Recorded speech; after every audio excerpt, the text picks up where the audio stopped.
What we're going to do tonight, thank you all for coming. What we're going to do tonight, I'll just do a short intro. Tom is going to read for about a half hour, a full chapter of his book, which gives you a good sense of the book. Then we're going to talk a little bit. We'll be in conversation, and then a short Q&A. The whole thing should really be about an hour, thereabouts. I know you're all busy, so thank you so much for coming today. And really thank you so much to the Writers' House and to Jessica and everybody here, Gabe, and everybody who makes this incredible thing possible. Tom you're so lucky that he's here. Last night, he premiered William Burroughs' film Towers Open Fire at Lincoln Center. The night before, he sold out a reading at the Guggenheim. God, what else are you doing? That's kind of it, really. Yeah, I mean, I think you're doing something. 192 books, which will be more intimate on Saturday night. So, I mean, the fact that Tom is here and with us is really an amazing thing. Okay, so my quick intro. I'm of course honored to have Tom here at the Kelly Writers' House. Tom and I travel in similar circles, the two of us being writers who have very close ties to the art world. I think that we both a long time ago came to admire the permissions and freedoms taken in the art world that are still the cause of much hand-wringing in literary circles. It seems so obvious to us. Why not adopt many of the strategies that come out of the art world and claim them for literary use? I mean, very few people are doing this. I don't understand why. And the results are astonishingly fresh as literature. What is really very old hat in visual art can suddenly become really reinvigorated when poised in the realm of literature, challenging normative conventions associated with the poem or with the novel. The problem is that by doing so, we are forever saddled with the label, quote, experimental, a condition that's rather like the asterisk branded on Barry Bonds' home run winning baseball, right? That now, of course, lives in the Hall of Fame. It's like, he was great, but. So being an experimentalist is like having been on steroids and having been caught. So Tom also takes literary projects and plays them out on the art world stage. He sort of turns the tables. One of them is an ongoing performance work in collaboration with Simon Critchley called the International Necronautical Society, or the INS. McCarthy and Critchley take powerful art manifestos and play them out in real life. They stage large-scale interventions in galleries and museums, many of which involve intense and uncomfortable interactions and interrogations with gallery visitors, which are then published as reports. Last spring, for instance, we were both together in a show at the Kunsthal in Dusseldorf about surveillance in the digital age.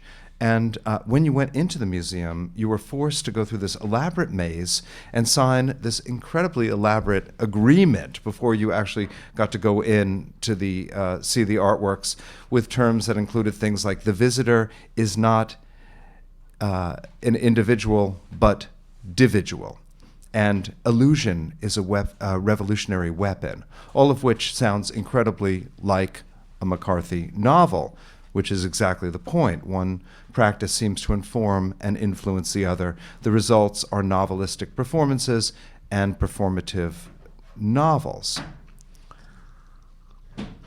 Now, McCarthy is quoted as saying that he understands literature as a remix or an echo chamber.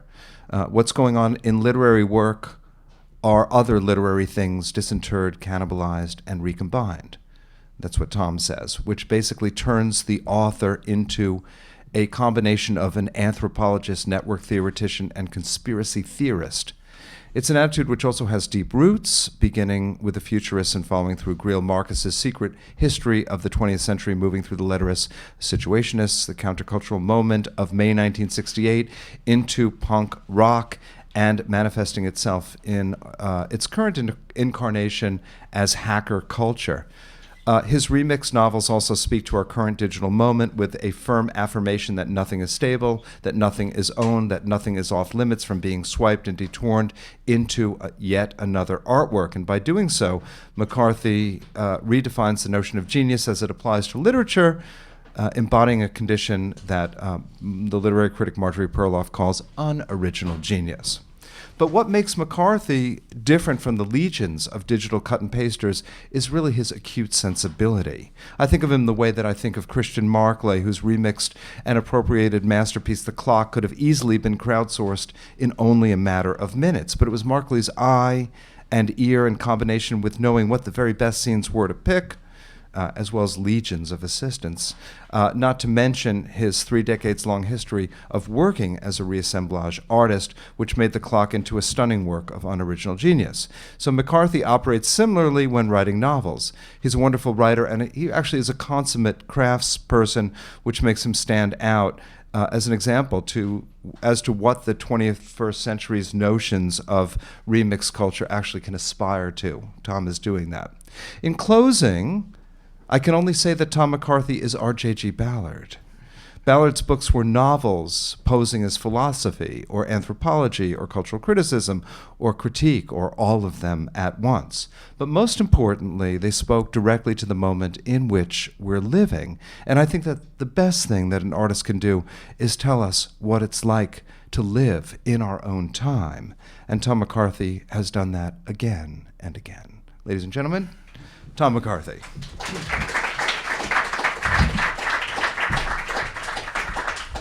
Great, thank you. That was very generous. In fact, the very problem of the present tense is kind of at the core of this book. I think actually it's kind of an impossibility. I mean, the narrator seems to bump up against the impossibility of presentness. A sense that things are, to quote Hamlet, are out of joint. Time is always out of joint. So, okay, I'm going to read all of chapter 7 because I think it gives a sense of the book and how it kind of jumps around. The narrator is called U, the letter U. He's an anthropologist. He's a corporate anthropologist. More than 50% of anthropology graduates now work for corporations.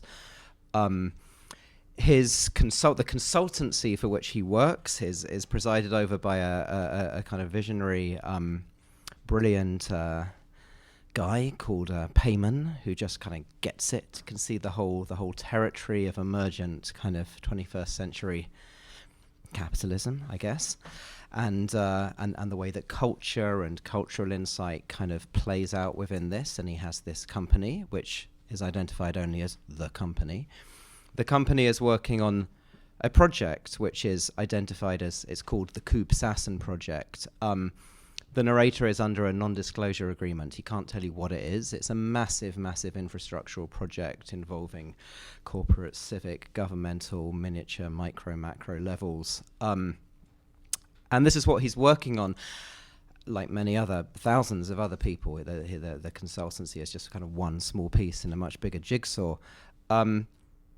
He's also kind of got this vaguer brief from his boss, Payman, which was given to him on his very first day in the office, which is, you're here to write the great report. And Yu says, well, what's that? And Payman says, it's the great report. That's what you anthropologists do. You look at your culture, you look at the tribe, you go home back to your study, and you write the great report. And of course, this is a classical anthropological model now. There is no tribe. The tribe is us. It's all kind of fragmented. But Payman still says, I know all that, but still, write the great report. That's what I'm paying you for. And you ask, well, what form do you want this to take? And Payman says, I leave all that to you. Just write the great report. He's got this kind of hanging over him. I think that's probably all I need to say, apart from he has a friend called Petter, who's being treated for thyroid cancer. That's just maybe something you need to know for this passage to make sense. Okay, I'll read this chapter. 7.1, the Koob Sassen Project. I won't, as I've already stated, talk of this, and yet during this period, everyone did all the time. They discussed it not as people discuss things they know about, subjects whose properties and parameters are given, but rather as they try to ascertain those of a foreign object, one that is at once both present, omnipresent, and elusive, groping after its dimensions, trying through mutual inquiry to discern its composition, charge, and limit. When in the course of my professional activities, I asked people to provide a visual image that for them most represented the project, I got answers varying from hovering spaceship to rabbit warren to pond lilies. I had my own, of course. I saw towers rising in the desert, splendid ornate constructions, part modern skyscraper, part Sultan's palace lifted from Arabian Nights, steel and glass columns seeging into vaulted cupolas and stilted arches, tiled mukhanas, dwindling minarets that seemed at their cloud-laced peaks to shed their own materiality, turn into vapor.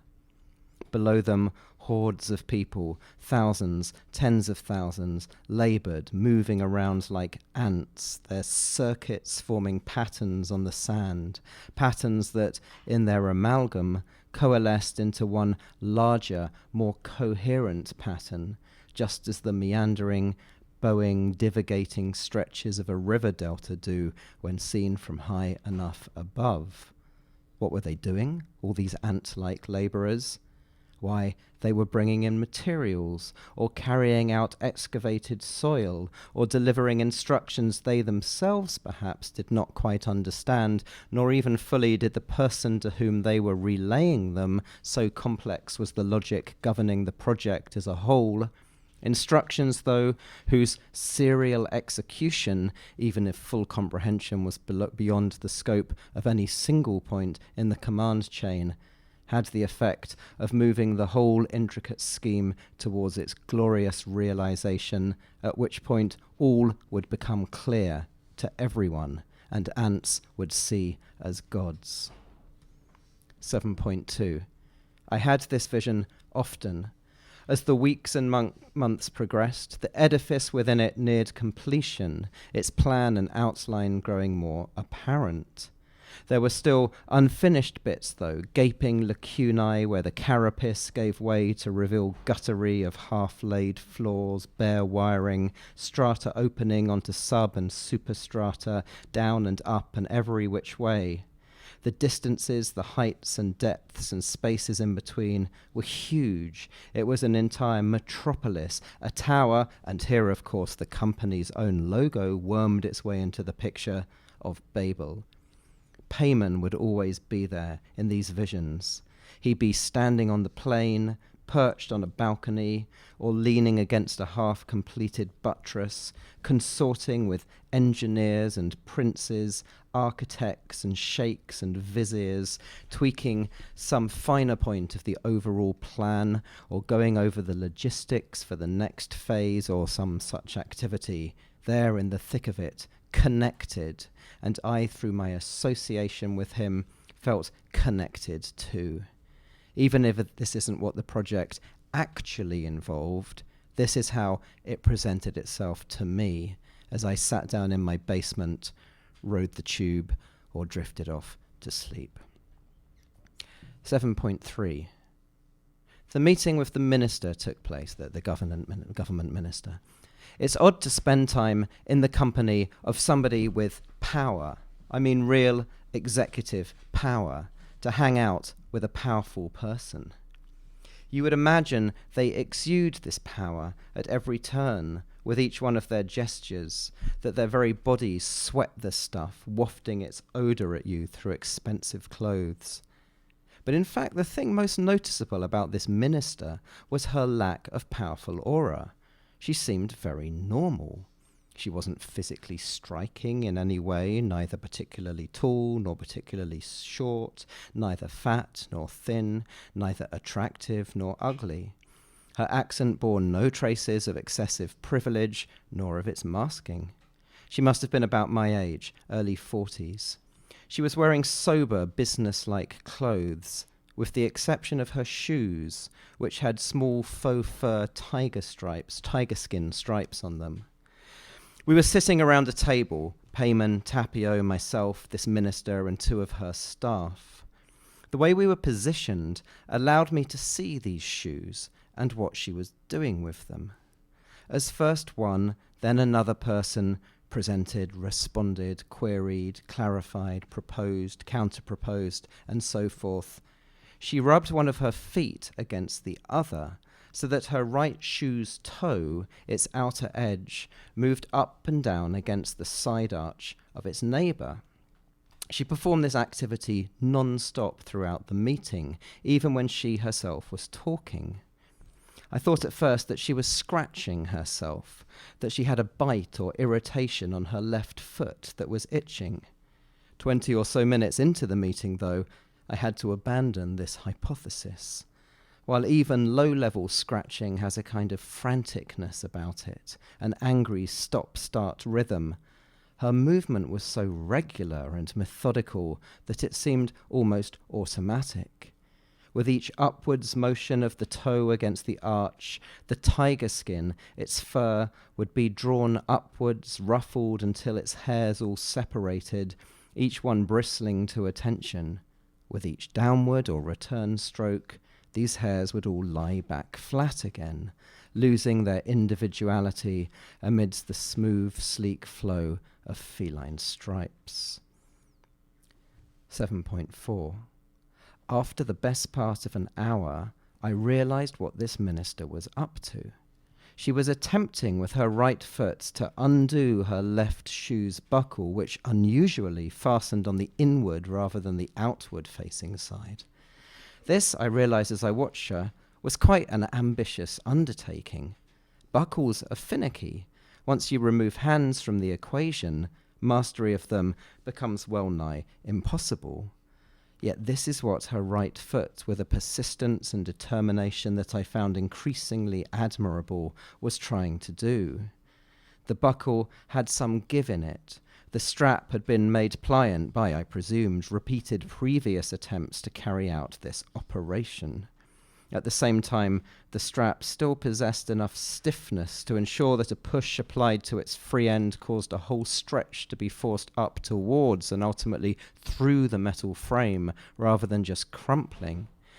This didn't, as I mentioned, happen all at once. It took an hour of tiny upward nudges and of tiny corresponding downward smoothings of the shoe's surrounding surface for the strap to travel all the way up through the frame's lower side, then continuing its upward movement even though there was no further up for it to go. It snaked back over itself in such a way that up turned into down with no perceptible change of direction, and in performing this maneuver cleared the central bar with all the grace of a pole vaulter, the prong falling away beneath its belly as it did so.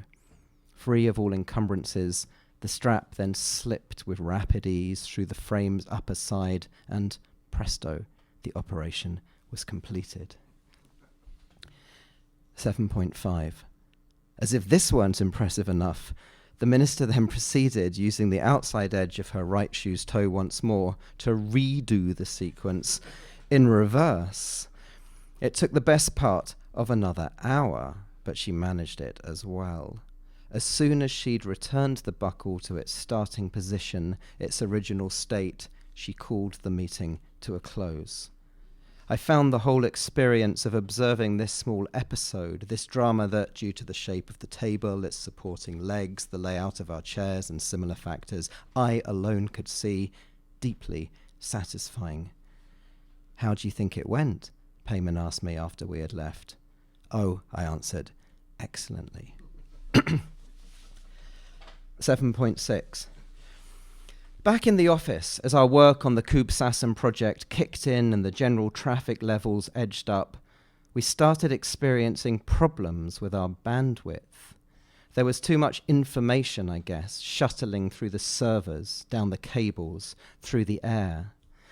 My computer, like those of all my colleagues, was afflicted by frequent bouts of buffering. I'd hear Daniel swearing in the next room, "fucking buffering," and others shouting the same thing upstairs, their voices funneled to me by the ventilation system. The buffering didn't bother me, though. I'd spend long stretches staring at the little circle spinning on my screen, losing myself in it. Behind it, I pictured hordes of bits and bytes and megabytes, all beavering away to get the requisite data to me. Behind them, I pictured a giant Uber server housed somewhere in Finland or Nevada or Uzbekistan, stacks of memory banks, satellite dishes sprouting all around them, pumping out information non-stop. More of it than any single person would need in all their lifetime, pumping it all my way in an endless, unconditional, and grace-conferring act of generosity. Datum est, it is given. It was this gift, I told myself, this bottomless and inexhaustible torrent of giving that made the circle spin. The data itself, its pure, unfiltered content as it rushed into my system, which in turn whirred into streamlined action as it started to reorganize it into legible form. The thought was almost sublimely reassuring. 7.7. But on this thought's outer reaches lay a much less reassuring counter-thought. What if it were just a circle spinning on my screen and nothing else? What if the supply chain, its great bounty, had dried up or been cut off or never been connected in the first place? Each time that I allowed this possibility to take hold of my mind, the sense of bliss gave over to a kind of dread. If it was a video file that I was trying to watch, then at the bottom of the screen there'd be that line, the bar that slowly fills itself in, twice, once in bold red, and at the same time running ahead of that in fainter grey. The fainter section, of course, has to remain in advance of the bold section and of the cursor showing which part of the video you're actually watching at a given moment. If the cursor and red section catch up, then buffering sets in again. Staring at this bar, losing myself in it, just as with the circle, I was granted a small revelation. It dawned on me that what I was actually watching was nothing less than the skeleton laid bare of time or memory itself. Not our computer's time and memory, but our own. This was its structure.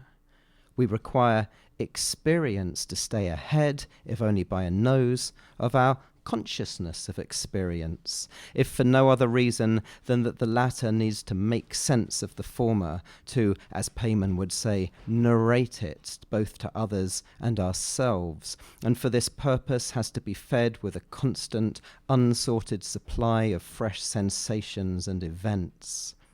But when the narrating cursor catches right up with the rendering one, when occurrences and situations don't replenish themselves quickly enough for the awareness they sustain, when no matter how fast they regenerate, they're instantly devoured by a mouth too voracious to let anything gather or accrue unconsumed before it, then we find ourselves jammed, stuck in limbo.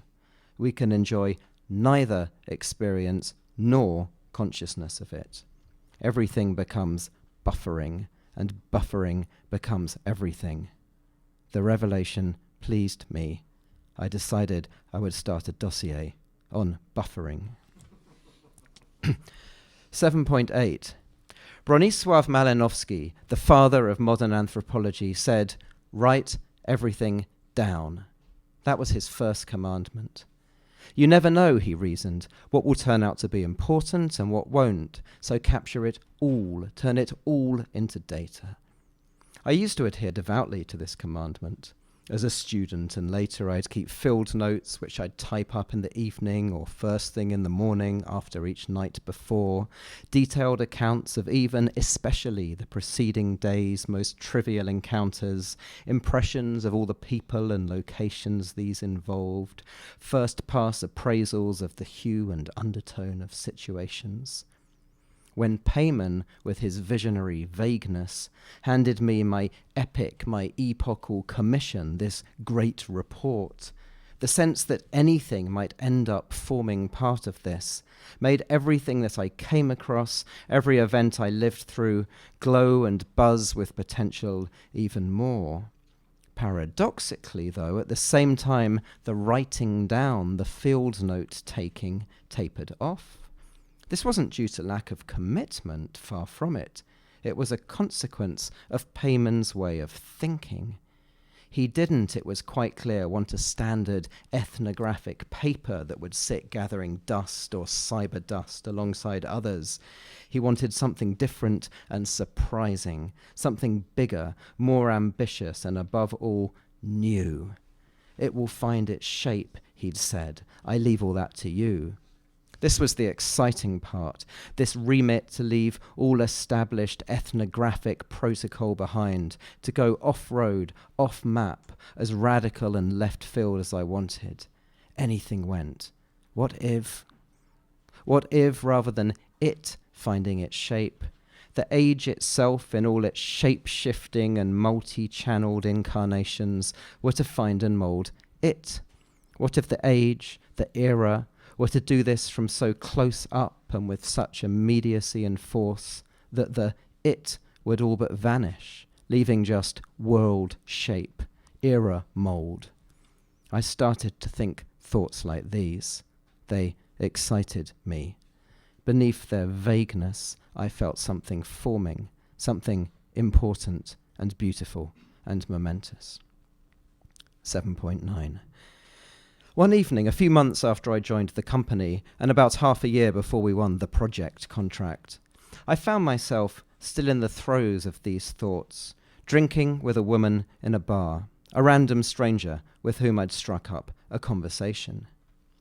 At some point, I stopped listening to what she was saying to me and looked instead at the objects she had placed around her: a cigarette pack, a plastic lighter, a dog-eared travel card, and a key fob fanned out in a rough semicircle across the zinc counter like a spread of cards. She was, like many single women in her situation, using these objects to create a buffer zone around herself, in which her lifestyle, personality, and not least availability were simultaneously signalled and withheld. I'd brought her a fresh drink. Beer froth was brimming over her glass's rim and running down onto the counter, where it streaked in rivulets between the objects, linking them together as it sogged their edges.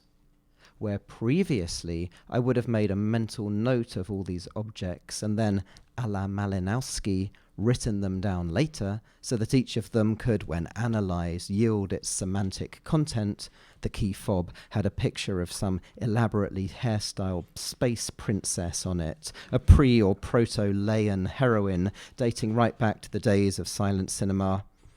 Now I simply looked at them, blurring my vision till my own gaze became soggy and I lost myself among them. 7.10. And as I did, I felt a fragile, almost epiphanic tingling of what-if-ness come across me.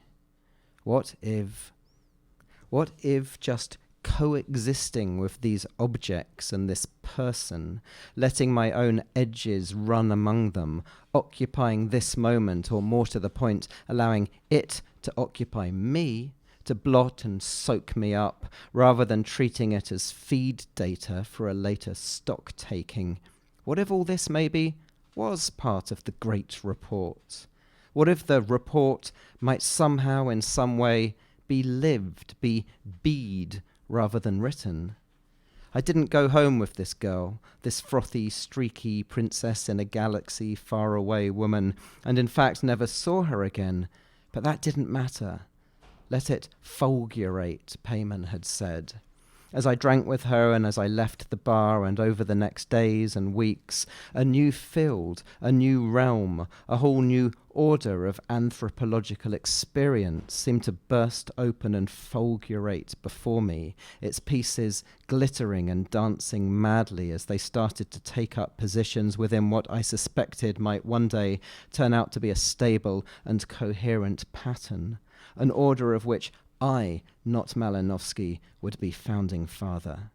What if, in my reverie, I saw a future where, with my name echoing inside their heads, ethnographers, youthnographers, no longer scrolling through dead entrails of events, hoping to unpack the meaning of their gestures, would instead place themselves inside events and situations as they unfolded, naively, blithely, and most of all, live.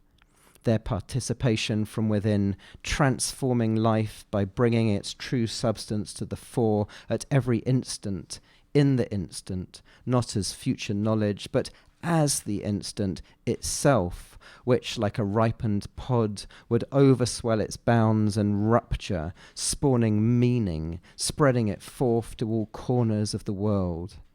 Then the great report would not be something that was either to come or completed in the past. It would be all now. Present tense anthropology. Anthropology as way of life. That was it. Present tense anthropology, TM. An anthropology that bathed in presence and in nowness, bathed in it as in a deep, bubbling and nymph-saturated well. 7.11. And yet, the great report still had to be composed. That was the deal with Payman, with the age.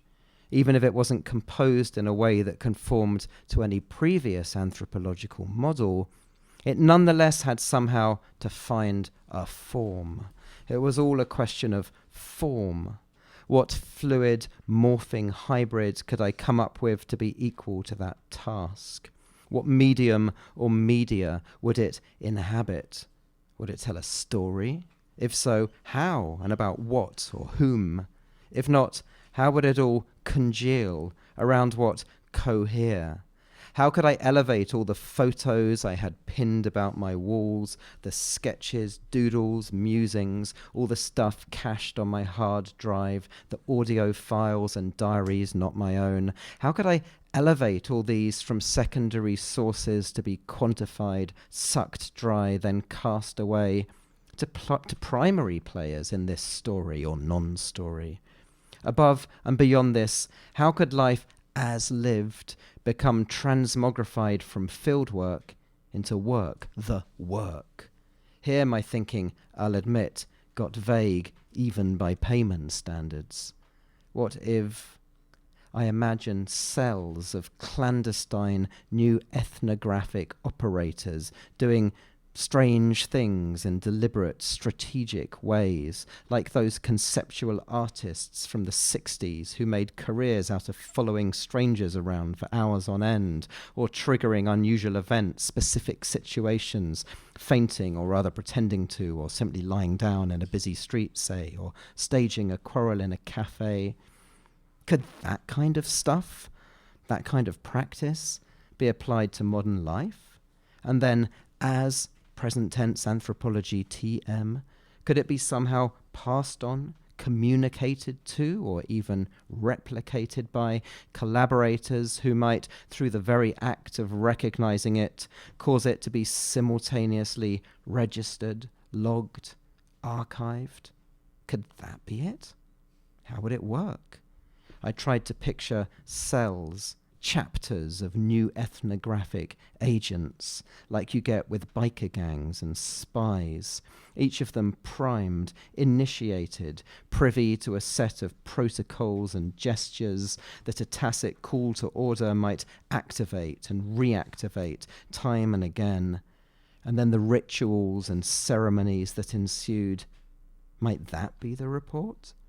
Would this new order then, like a cult gestating in the catacombs of some great city it will one day come to dominate, pulsate and grow with each one of these covert iterations until eventually it might, yes, fulgurate, erupt, break cover, soar upwards, and in the light of full unhindered proclamation found its church? Then the world would be made over, there'd be jubilation, exultation. I saw Nobel Prize dinners and ticker tape parades and general dancing in the streets.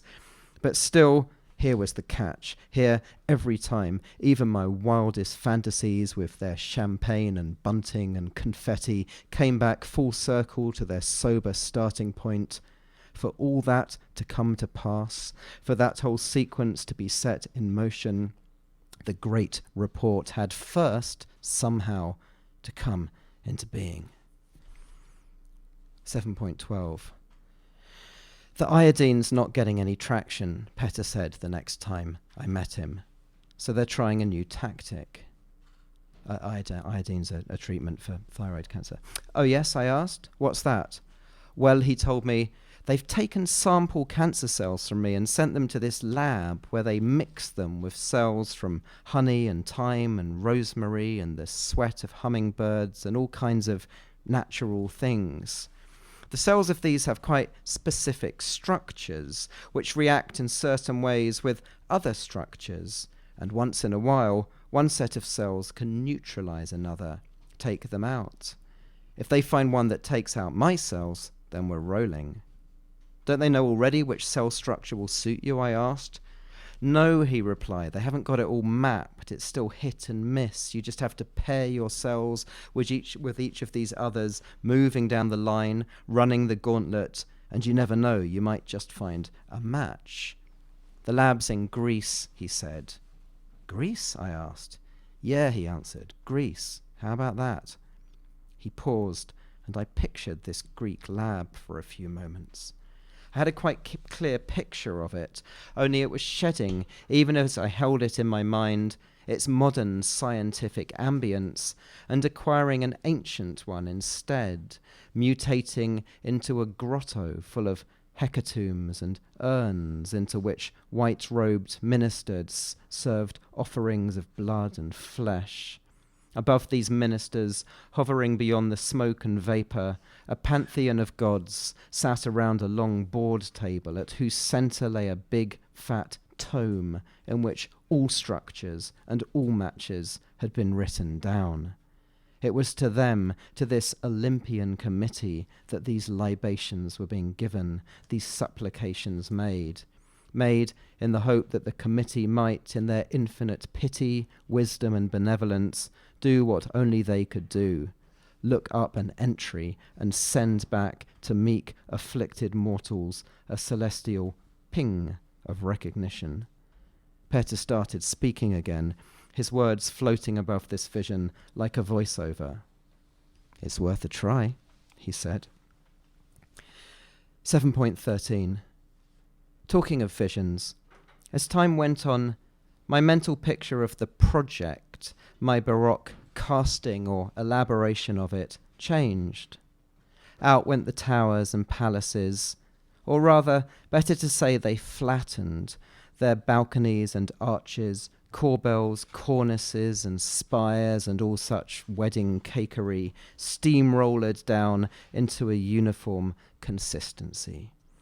What these second generation's reveries gave me in their place, compressed and smooth, was a black box. It might have still been standing in the desert, or perhaps up on a plateau, a raised plain, above a city maybe, like the Parthenon, or maybe situated, for strategic reasons, far from any settlement, but nonetheless connected to a city, or a set of cities, over which it exerted influence. Then again, sometimes this black box, in which the Kubsassen project had become embodied, seemed to be lying on the shelf of some administrative building. More accurate, perhaps, to describe it as resting on a plane, P-L-A-N-E, rather than plane, one geometric shape that sat atop another. As to its size, this too was far from clear. It was hard in these visions to maintain a sense of scale. Sometimes it seemed enormous, like an emperor's mausoleum. At others, it appeared no larger than a trunk or coffin. At others still, the size of a child's toy or music box. The only constant or unchanging aspect of it was that it was black, black and inscrutable, opaque. That's the end of the chapter. So, thanks.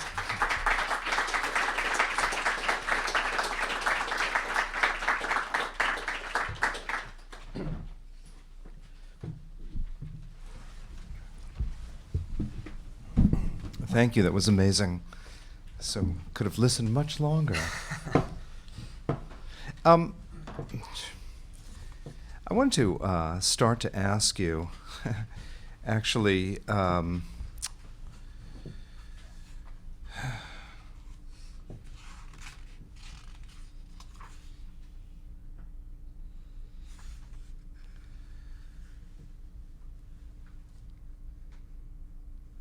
about this quote in the acknowledgments.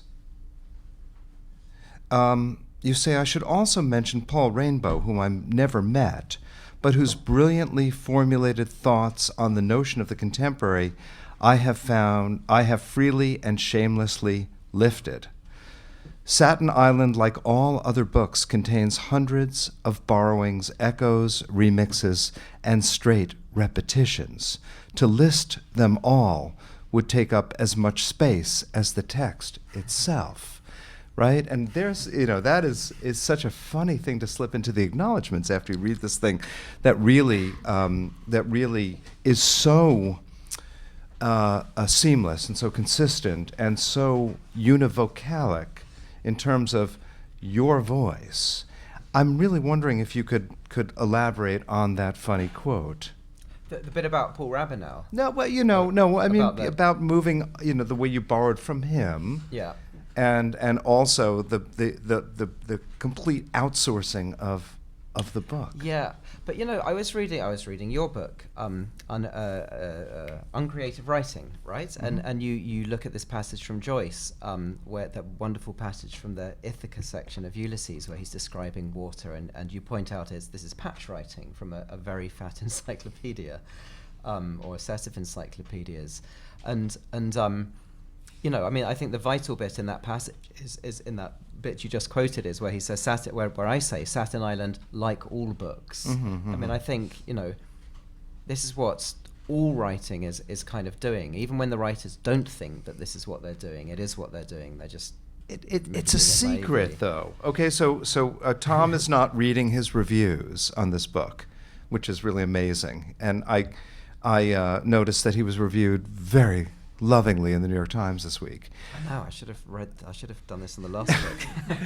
Right now, and we can talk about that in a minute. But the thing is that sentiment is never mentioned in the reviews, as if they want to kind of, they want to. As I say, if you ignore the internet long enough, it will go away, right? What's up with that? That sort of denial in... You see, I think what the internet does, of course, the internet is very important, and it won't go away. But I think it just reifies something that has been a state of affairs that has been going on for a very long time. I don't believe in a digital year zero in 1994 or something.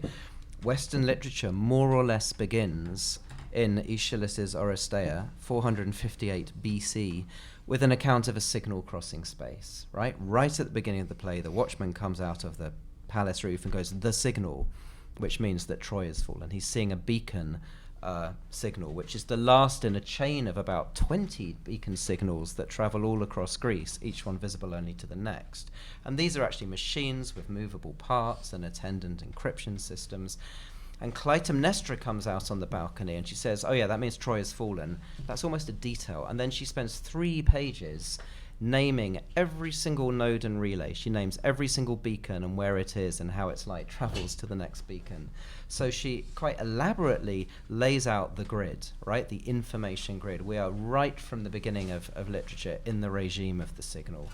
If you look at a play like Hamlet, especially now reading it post all this Edward Snowden stuff, it's so blatantly a play about surveillance, who gets to read, the state scanning of private correspondence, who gets to read what letters, spying, and so on and so forth. So So I think the internet just kind of makes that situation absolutely undeniable. I mean, we could kind of brush it under the carpet before maybe and overwrite it with some idea of just original esoteric genius, like, oh no, Shakespeare didn't, he just got these ideas from nowhere, which of course he didn't. He patch wrote just like everyone else. But now in the age of the internet, when you can actually prove it in 2 seconds with a Google search, it just becomes more and more difficult to maintain this kind of illusion of individual, the individual being the metric parameters of the kind of the origin of the artwork. And it just yet, doesn't work. and yet, that myth is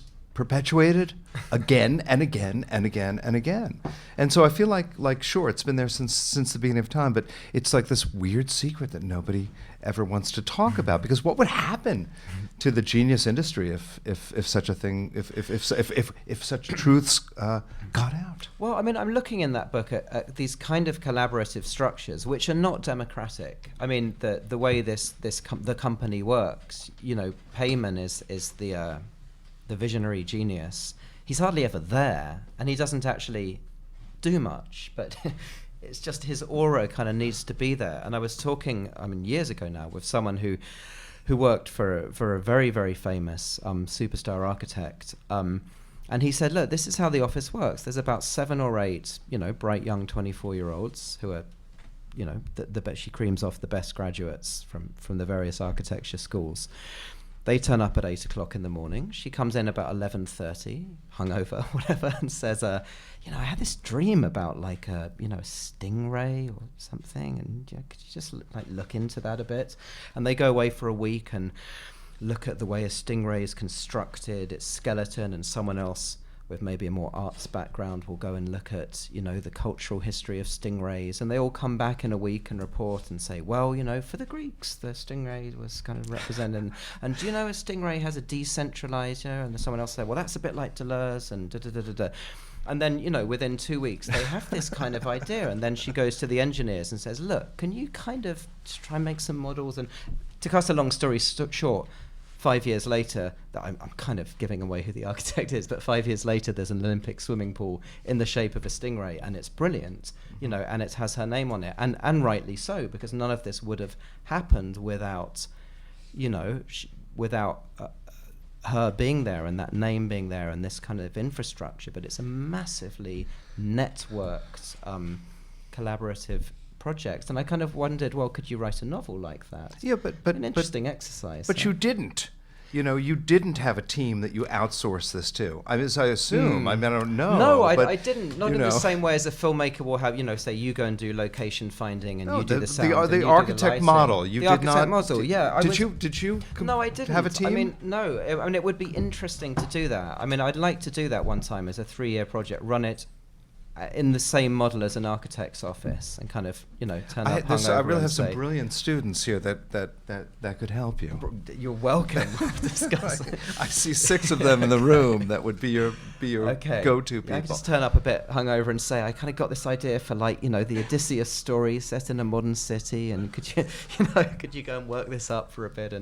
But in a way, you are doing that because you have the entire wealth of literature and you have the archive at your fingertips on your laptop. Everyone is your, Joyce is your intern or whatever. So how much of the book did you research on the web? Well, quite a lot. All the oil spill stuff. Yeah. I sat projecting images of oil spills onto. I had a studio in Stockholm for a while.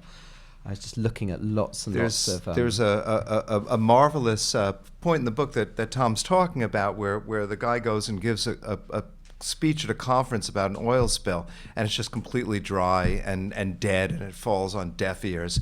And then there's in the next section, there's a whole reverie of what this thing could have been, and a reimagining of oil as gold, and the melding of oil and nature together, and how beautiful the birds are covered in tar, and this kind of bizarre thing that would have blown the roof off the place, And so was all of that just mined out from the web? Yeah, I was just looking at these pictures. I mean, just transcribing video. I mean, this is like 2010. So you're it was watching just before video. the big one happened. Just as I finished the passage, the BP one. But I mean, it's like Ballard's car crash. It's always happening. But you There's can. always So an what are you aspect. doing? You've got a video of birds and oil, and Yeah, you're just sitting there describing what you see, transcribing it. yeah. Didn't Wow. Burroughs say when you write, you're just transcribing a film that's in your head? I mean, this one wasn't in my head. It was on the wall. But yeah, I was transcribing all the images. How often do you work off of visual images like that? A lot. Really? I mean, What are the processes? So in the last book, C, the last section takes place in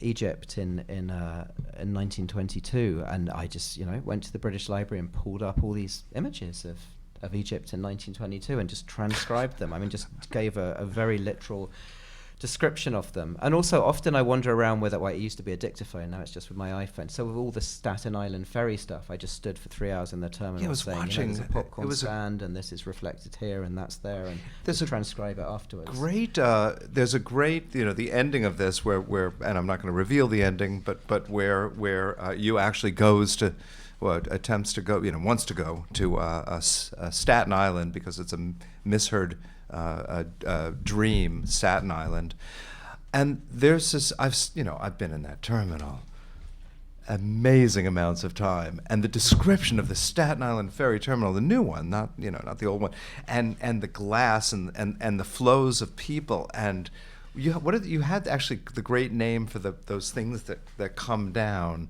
The buffers. The gantries. Gantries. Yeah, yes, gantries the and gantry. buffers. Did you know that word gantry? Yeah, it's what that comes well? down on a. Yeah, Really? yeah. I might have known it at once. I forgot. Really. But you just look at those things when you're standing there. These ancient. What they've done is they've redone the whole building, but they've left these ancient gantries, and it's a great name. And the buffers and the piers are old, and somehow you manage to kind of put the drawbridge up against the high-tech glass. Yeah. And the drawbridge to a castle he'll never enter when it's pulled up. But that's, I was amazing. thinking of Kafka as well and the castle, which is basically a data thing. It's all about messages and signals, and it's all about digital culture, always. So your process is really transformative. Well, yeah, but at the same time, I mean, you have this wonderful passage in your book that when you walk down a New York street, you're in a Gertrude Stein poem already, and this is absolutely true. Like, you walk up to the Staten Island ferry terminal, and it's like a piece of concrete poetry because they've hewn out the letters in big silver, Staten Island, and of course, as you walk towards it, your view gets cut off by a tree or lamppost or burrito stand and stuff, hot dog stand. So it changes to satin, stain. There's like 5 or 6 permutations that you give of that. I mean, these letters are like Scrabble letter or not, and this is already. I mean, if you just, it's the remark. When I was writing Remainder, there's a scene where he obsessively reenacts a kind of drug-related shooting that happened on a street on the corner of his block. Just at this kind of material level, looking at the surfaces of the street. And again, I walked around this has happened in my neighborhood, and I walked around with a camera and a dictaphone. This is back in 2000. And when you just start looking at, simple things like there's a cab office, and it's got stenciled letters in its windows, but I didn't see that first. I just saw it reflected in a puddle, and it becomes Cyrillic ciphers, and there's this kind of cipher in a puddle where this guy died, and there's a stain, and is that the last cigarette he smoked, and just the formal arrangement of objects, especially when something traumatic has happened, it kind of, everything becomes almost like the Hill of Calvary or the, Dealey Plaza or something, the place, every most trivial bit of space is filled with significance. Yes. Yeah. And so I think there's a kind of intense poetry just already kind of going on in the most boring places, and if you just look at it in the most literal, stupid way. But how is it that most emerges. people don't know this? I keep coming back to these bizarre, secret, untold histories that we seem to really know about and live in and enact, and many of us in this room are part of, going back to your anthropological tribes of people that actually happen to see the poetry in the Staten Island ferry sign. But that's very unusual. And where is that turn? Well, I guess, Okay, there's this play by Yeats called The King's Threshold, and it's set in some mythical past. And the action of what's going on in this play is that the court poet is on hunger strike outside the palace because the king has decided the poet can't sit at the royal table anymore. You know, you got the general, you got the chief financier, the statesman, and there was a place for the poet. And the king's gone, actually, you're not important enough. You can go to the, eat in somewhere else. And the poet is going, no, actually, tell the financier his gold, the symbols on his gold would not mean anything, and gold itself would not mean anything if poets hadn't created value and decided that gold is important rather than lead, and tied it to the sun. And these are all symbolic operations. These are and this is what Derrida's point again and again, especially in that piece White Mythology, that actually poetry, and he gets it from Nietzsche, poetry is what creates meaning.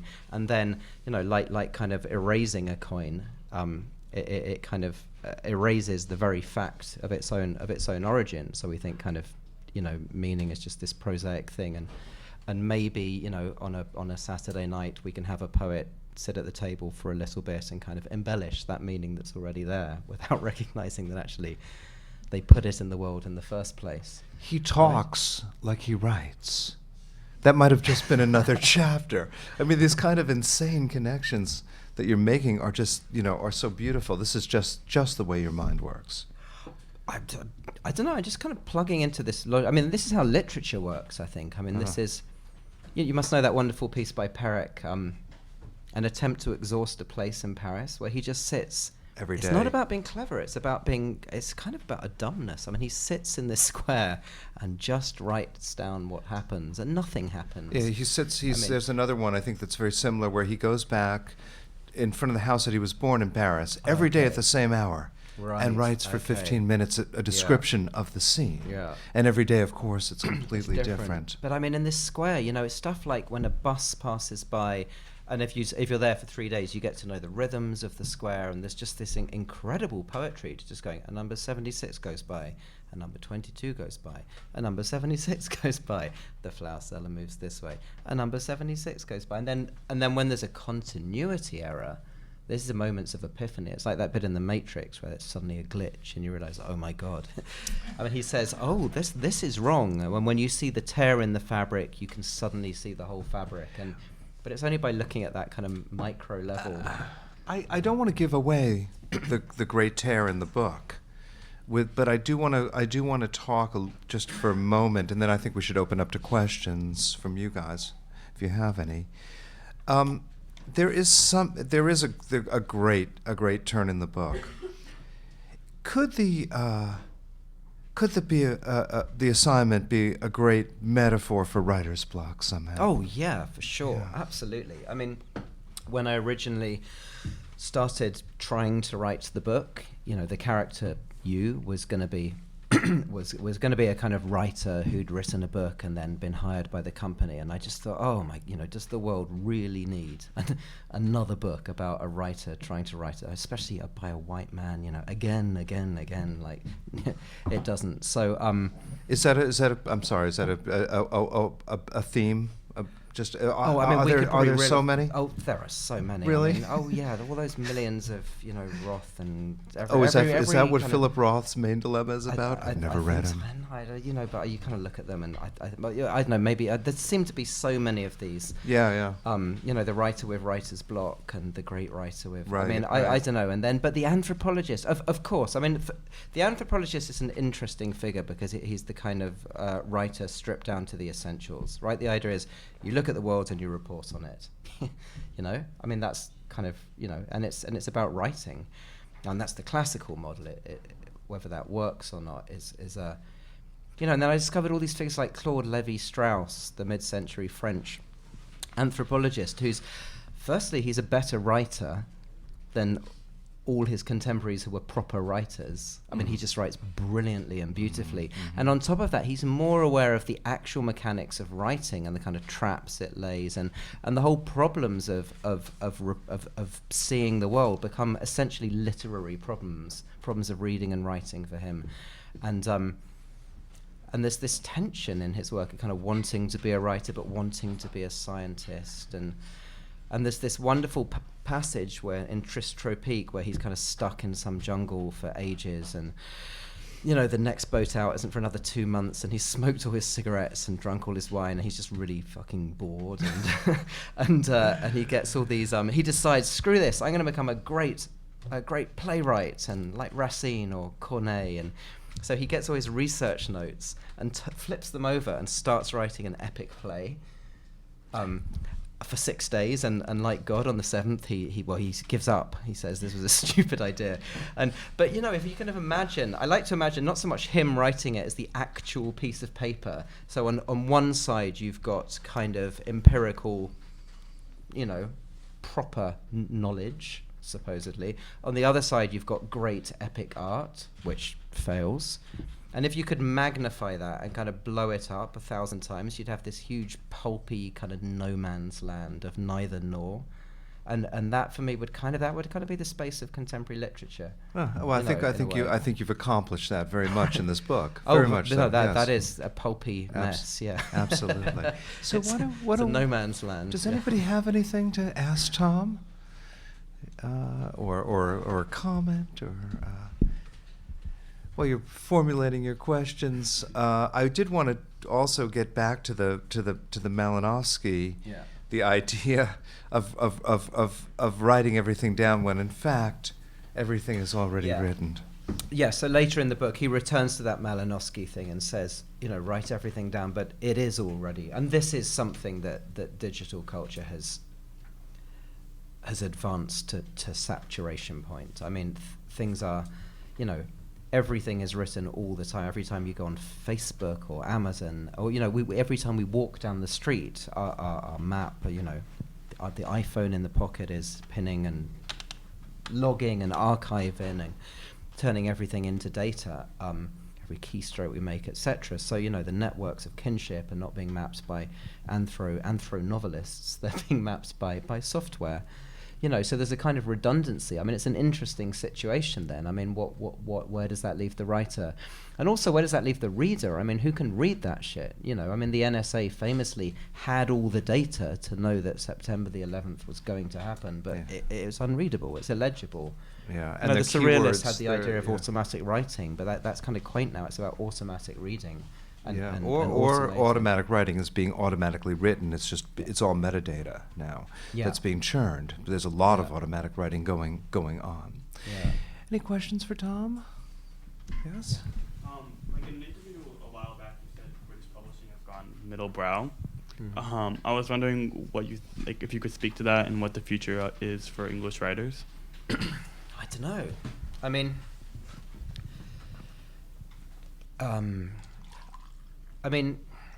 It seems to in the UK, lots of the literary kind of action has moved into the art world. I mean, people that 20, 30 years ago would have become novelists have become artists, because it's just, paradoxically, it's actually a more interesting literary space. Oh, you get it in America as well. Think of Bruce Nauman working through Beckett in his work, or, I've just contributed to this catalogue on Onkawara. He seems to be very much kind of working through and transforming the legacy of literary modernism of Beckett and Joyce and figures like this. So I don't know, kind of the art seems to have expanded as an arena in which, you don't need to make pictures. I mean, it's just about a set of practices, and more these are informed by, I think you do down literature a bit. I mean, yes, this is true. Art is much more interesting, but artists are getting their ideas from writers, even if they're not contemporary writers. This is there's a set of feedback loops that seem to kind of privilege, in London at least, the art world at the moment. But, things can change. Maybe the action will move somewhere else in another 10 years. I mean, I feel like you're such a singular figure in literature. Do you feel you have some of the people that you might call peers, or would they be art world people? Would they be other folks in London? Where do you? Most of my friends in London are artists, and so when I was writing A Remainder, which is all about reenactment, and I got to know and ended up collaborating with artists whose practice was kind of reenactment based. I mean, Jeremy Deller, who had the Battle of Orgreaves reenacted, and Rod Dickinson, who reenacted the Stanley Milgram obedience to authority experiments, which were themselves a reenactment based on Hannah Arendt's account of the Eichmann trials and so on. So there's a set of embeddings, and but it seemed, I mean, I don't know, it seems that visual artists are more plugged in to a kind of what I'd call a quite literary logic of and especially to the legacy of modernism. That doesn't mean they're just repeating it in some second-hand way, but I mean actively transforming this kind of legacy. But I mean, there are writers who excite me. Yeah, let's hear a few. Well, I was reading this very young, I think he's very young, Tao Lin recently. Lin I mean, is that's brilliant. an astonishing novel. It's I really think of very you much and- about digital culture. You and Tao, I actually think in the same space. I never met the guy, but I was. Well, I he thought it was an couldn't be amazing novel. more different than you. I mean, he's completely, he's like this, and he's also half your age. Right, But yeah, I feel like of all the people, it's very funny that you should say that you and Tao describe what it's like to live in the present better than anyone I can think of. Okay. Yeah, that's great. Who Thanks. else? What else are you thinking about? What have I read recently that's really good? I thought Sheila Hetty's last book was really interesting. You like How Should Sheila's a How Should a Person- Person Be? How Should a Person? And I That's- really like wow. Tickner as well. I mean, I Yeah. know it's more conventional, but Yeah. I thought it was very good. By the way, both of those people are extremely tied to the art world. Yes, this is true. I mean, yeah, this is true. I mean, what can I say? This is, but then lots of, this. I'm not sure this is absolutely new. I mean, we both love Burroughs. I mean, he was, lots of his work was, Ballard as well. Crash came out of an art exhibition he did of crashed cars. Absolutely. And then, lots of the collage work, or you think of you mentioned the futurists earlier and the surrealists. There's this constant kind of triangulation between visual art, literature, and politics, going on in those histories. So I think, I don't know, I mean, lots of, conventional writing courses that I don't... Do you teach? No, I mean, I did this course at Columbia a couple of years ago that was more of a reading course. Mhm. But I think lots of these writing courses just kind of bracket off writing away from all these other practices that I think it necessarily needs to be in dialogue, and then says, it's all about authenticity and self-expression, which is just wrong. Are they really still doing that? I mean, we Yeah, barely. Do we do that here? Is there? No, I don't think we really do it, do we? Is there any? Must be some. Gabe, is there some one classroom that does this in our writing program? Probably. Okay. Kind of secret. It's not so balanced here. Yeah. But it would happily, by the way. So, okay, any other questions? We got a two, three. Everybody's Great, popping yeah. up here. Look Hi. here.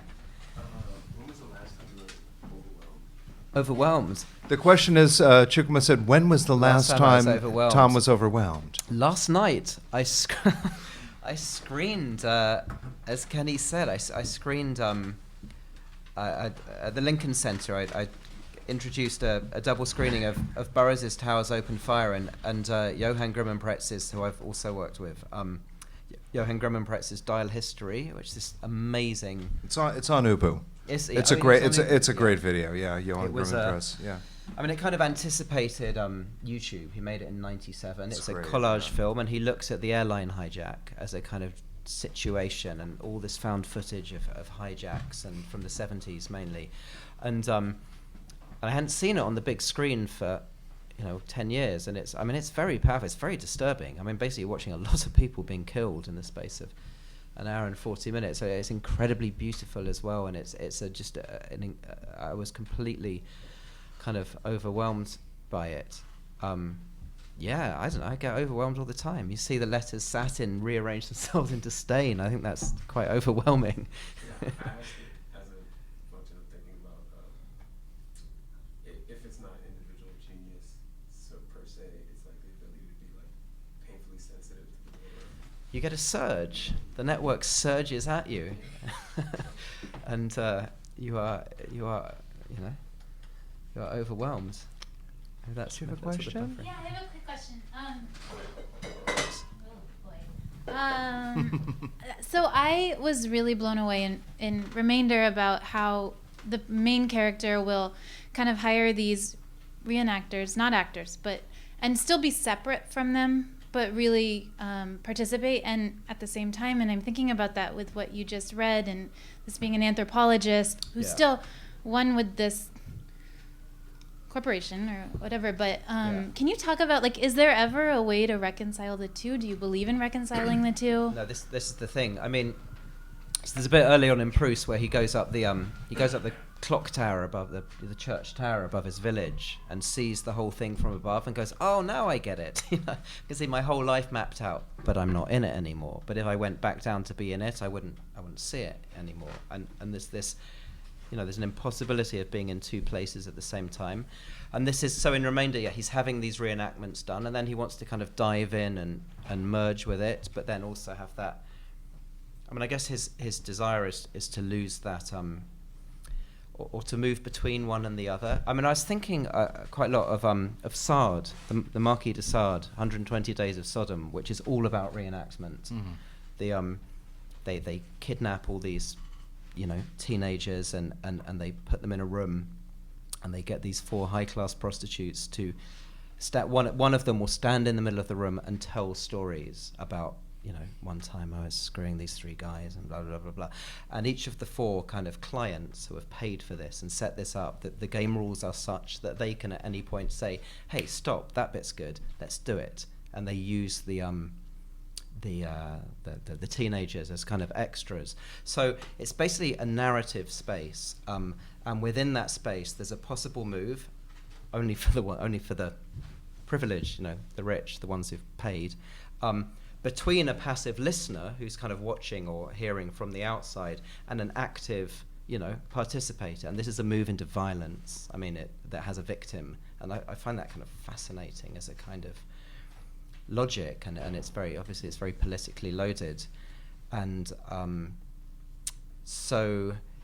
Yeah, I mean, and definitely in Satin Island, this is his fantasy as well, to kind of merge, to merge with the moment, which isn't possible, maybe, you know. But this is the kind of fantasy of authentic something, you know.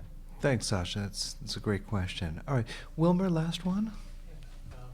So this is maybe more so a comment than like a super substantial question, but I've been interested in hearing you kind of touch upon this thread of like participatory artists and like you know, like from staging fights, like kind of agitating fights in restaurants to like Jeremy Deller, and I guess I was just wondering if that's coming from like, if that comes from your personal interest, or if you have, I mean, I also think of like Clara Bishop wrote that whole kind of text. So yeah, I guess is that just like an engagement of yours? Yeah, I mean, staging situations, I guess is what, I mean, it's kind of what you're doing as a writer. I mean, you set up a situation and then yeah, and then, you know, how would you think of, like, it's the same as in the last question. I mean, you know, think of Don Quixote. I mean, he's read all these books about wonderful stylized situations of like being a knight and fighting villains, and so he just goes and sets them up and tries to do it, and it's ridiculous, and he always gets it wrong and trips over his horse or something. Or his visor comes down, and he crashes into a tree, but it's about this kind of it's a similar thing, wanting to kind of somehow live that. Or Hamlet, you know, he's just read too many books, and he knows what the narrative is, and he's got to do it, and he can't quite get into that space, so he just hires some other people to reenact his dad's death, and you know, and then outsourcing, and then just by this most farcical, ridiculous set of accidents, you know, an event is produced, which is actually a violent event that does result in the king's death, but it's not kind of what he planned. It's just a kind of fuck up, really, you know. But that's kind of, I don't know. Yeah, but for sure that kind of logic is, I think it's something I'm trying to explore in different ways again and again. Thank All you. right. So let's wrap it up. Tom's, there are books back there. They're only $15. It's giving a great discount. And Is that Tom, how much does this thing cost? No, I think it's much more expensive. And it's a great book. I highly, I mean, it's deliciously readable, and a lot of fun. So Tom, be happy to sign a book for you. And thank you so much for coming tonight. Thank you for having me. It's been really nice.